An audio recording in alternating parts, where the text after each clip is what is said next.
যে মহিলা স্বামীর ধর্ম অবলম্বন করে সেই হলো প্রকৃত ধর্ম সহধর্মিনী। কিন্তু এই মেয়েটা তো কোন ধর্ম অবলম্বন করেছে বলতে পারি? তুই ওই মেন সাহেবের কায়দা কানুন অনুকরণ করে নিজেকে সাহেব সাহেবের জন্য উঠে পড়ে লেগেছে।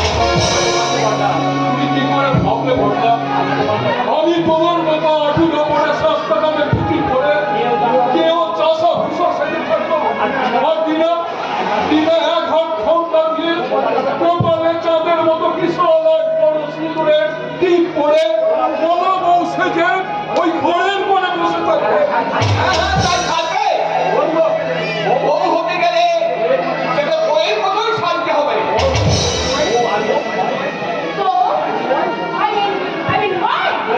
হ্যাঁ বউ, তুমি বিয়েতে মেম সাহেব হও আর বিয়েতে রাজকুমারী হও।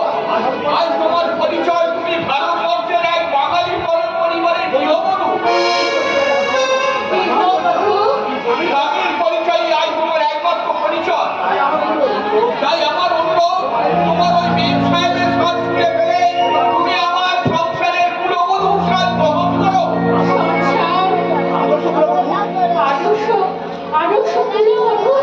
হ্যাঁ, কথায় বলে সংসার সুখের হয় রমণীর মুখে, কিন্তু যে রমণী লজ্জার অলঙ্কার দিয়ে নিজেকে সাজিয়ে রাখতে পারে না সে কেমন করে সাজাবে তার সংসার? তোমার ওই লেকচার দিনাকে না শুনিয়ে পছন্দ করবো চৈতালিকে শুনিও। আজে লাগবে এসো দিনা।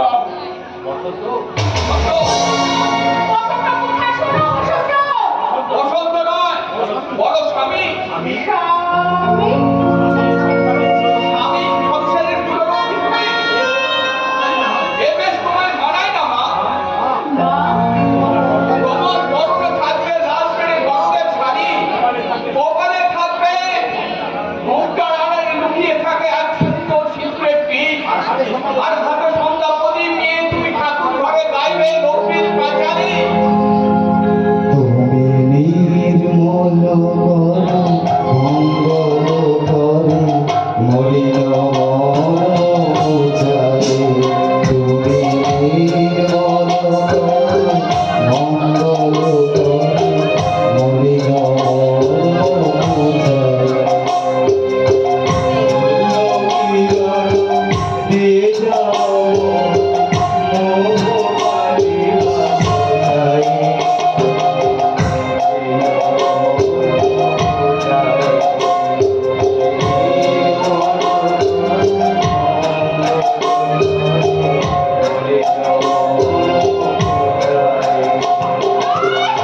ভাই থাকবো আমি জিতে গেছি।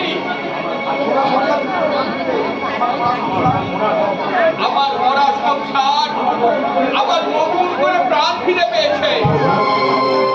এবার আমার সংসার মন্দিরে শান্তি প্রতিষ্ঠা করবে আমার এই সংসারে তুই পূজারিনী।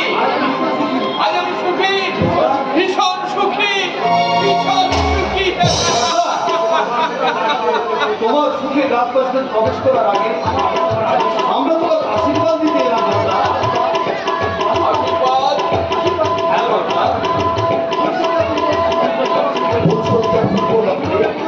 জীবনের প্রথম পদক্ষেপে তোমার আশীর্বাদ হোক আমাদের চলার পথের পথে।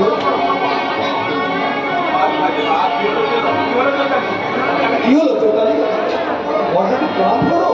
প্রণাম। যে মানুষটা আমার আশা স্বপ্ন ভালোবাসাগুলোকে টুকরো টুকরো করে ভেঙে দিয়েছে সে কখনো আমার প্রণামের যোগ্য হতে পারে না। আমার কি ভেবেছেন বৌমা বলে লেখা বলে আমি খুব সুখী হব তাই না? কি ভেবেছেন? কি বললে? শুনুন, খুব তো সুখী হয়েছেন দেখছি, খুব তো সুখী হয়েছেন। তা একটা মেয়ে জীবন নষ্ট করে সুখী শান্তি আপনার লজ্জা করছে না? তুমি তুমি কি অসুস্থ? না, আমি সম্পূর্ণ সুস্থ। আজকে আপনার এই কতগুলো প্রশ্ন আমি করছি, আপনি দয়া করে তার জবাব দিন। বলো বাবা বলো। আপনি আমায় কথা দিয়েছিলেন যে আপনার মেজ ভাই বসন্তের বউ করে আপনি আমায় ভয় করবেন। তাহলে কেন কেন আপনি আপনার সাথে রাখেননি? বলুন বলুন বলুন হে তোমার এই প্রশ্নের জবাব আমার কাছে নেই বাবা। তবে জীবনের শেষ লগ্নে নিজের কর্তব্য রক্ষা করতে গিয়ে আমি এক বিরাট ভুল করে ফেলেছি। আমি এক বিরাট ভুল নয়, ভুল নয়, ভুল নয়। আপনি চৈতালির স্বর্ণতা সুযোগ নিয়ে চৈতালির এই হৃদয়টাকে আপনি প্রবেশে দিয়েছেন। আপনি দুজনের মাঝে তাকে বিক্রি করেছেন। আপনি প্রমাণিত, আপনি মিথ্যাবাদী। বৌদি,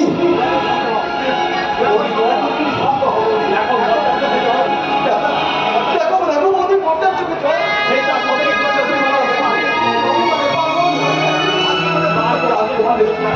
তাই আমার অনুরোধ, তোমাদের এই ফুলসজ্জা পূর্ণকে তুমি এইভাবে ঢেকে দিও না বৌদি। না! তাই এই নাও তোমাদের ফুলসজ্জার ফুল। এই নাও। আর তোমার এই দাদাকে বলো এই ফুলসজ্জার মধুকে সারা রাত এই ফুলসজ্জার ঘরে রঙিন সাংসারিক কাটিয়ে দেয়।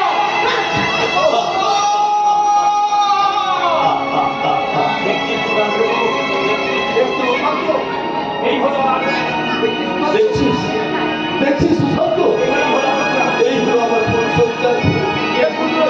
যে ফুলগুলো কিছুক্ষণ আগে পর্যন্ত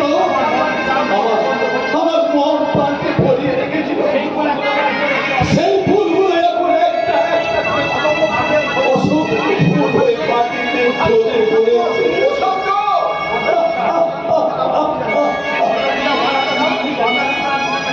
বর্ণা, তুমি ছাড়া তো আমি কিছুই জানি না বর্ণা।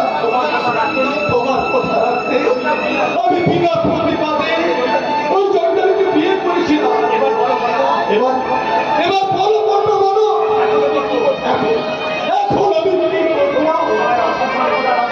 তোমাকে অসম্মান করার অপরাধে ওই জন্ডারি চুলের মুঠি ধরে তাকে আমি ঘর থেকে তাড়িয়ে দেবো না।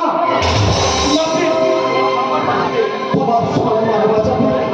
আমি চৈতালির কাছে দু হাত জড়ো করে বলবো, চৈতালি,